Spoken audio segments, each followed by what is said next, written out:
video I'd like to show you how most of our urns open up. Since most of what we have are wooden urns, we usually have 4 screws to hold the base of these urns on. 2 different styles of bases on most of these urns.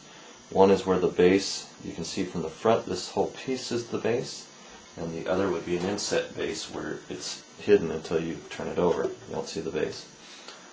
So I will quickly show you how to remove these screws. You have your choice of using either an electric screwdriver of some sort or a manual. In the case of one of these where it's a thick base, those screws are long. They will take a little while to get out with the manual screwdriver. They will be somewhat snug. A few layers of wood to go through. I'm going to use the electric screwdriver in this case, cordless. First of all, I'm putting the urn on a clean surface that's not going to scratch the top of the urn. Also, it's on a firm enough surface that I can push down on so that the screwdriver won't lose traction. You do want to make sure that you're using a good bit that fits. It's a standard size, and make sure it's snug.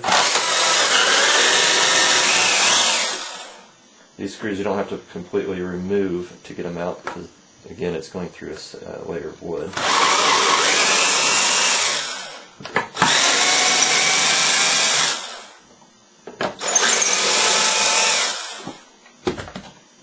And there we have removed the base.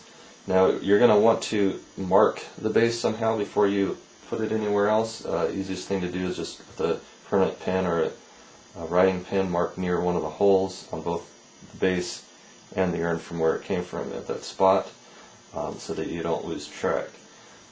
As you will see, all of our urns, these here are a solid wood urn. This is solid oak.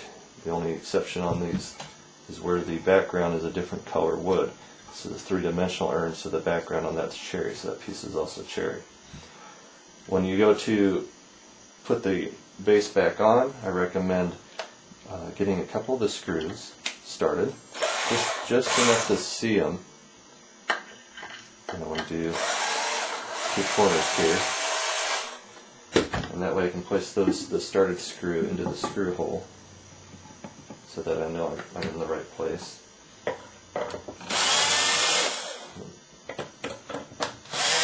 Go a little further with those and then do the other 2.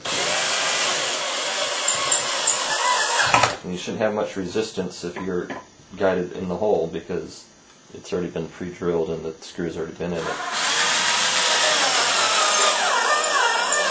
If you hit a lot of resistance, you may want to double check yourself, make sure you haven't missed the hole.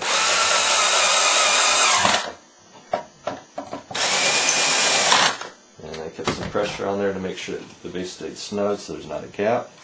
And that's how you would remove and put back on the base of this urn.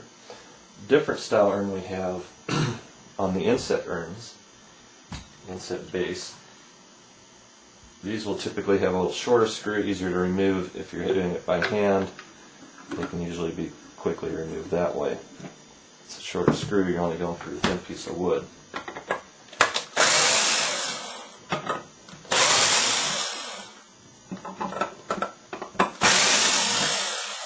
On the inset, however, you do have to turn it over to remove it.